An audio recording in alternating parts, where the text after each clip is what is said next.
ఆయన గుండు పాండురంగం అని. సుబ్రహ్మణ్యం, గుడ్ మార్నింగ్ సార్, నేను రెడీ.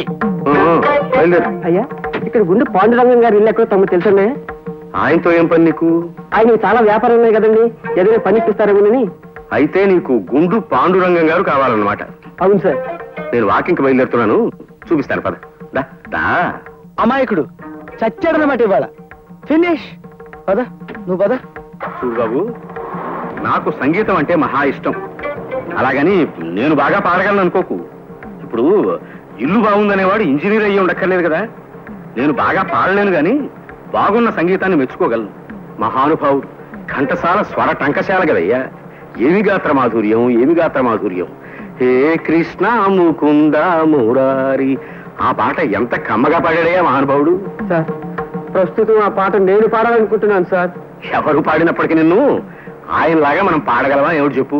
నాకు ఘంటసాల పాటలంటే ప్రాణం అనుకో. జగమే మాయ బ్రతుకే మాయ, వేదాలలో సార వింతేనయ, ఈ వింతేనయ. జగమే మాయ. నేను పాడాల్సిన పాట సార్. అయిందా? ఇప్పుడు ఇంకో పాట వినిపిస్తాను విను. ఘన ఘన సుందర కరుణ రసమందిర, అది పిలుపు మేలు కొలుపు, అది మధుర మధురమౌ ఓంకారము. ఘన ఘన సుందర పాండురంగ పాండురంగ పాండురంగ పాండురంగ ఘన ఘన సుందర. బాగా పాడాడయ్యా. చూడు, అంతటి పేరు ప్రఖ్యాతులున్న ఘంటసాల గారి ఇంటికి వెళ్ళి ఆయన్నే పట్టుకుని ఘంటసాల గారి ఇల్లు ఇదేనా అని అడిగితే ఆయన కోపం వస్తుందా రాదు? ఇదిగో ఏమిటి చూస్తున్నావు ఇక్కడ? బయలుదేరు. మనం 26 కిలోమీటర్లు నడిచి వచ్చాం సార్. అంతే కదా, దాని గురించి నువ్వేం వర్రీ కాకు. నడక ఆరోగ్యకరమయ్యా.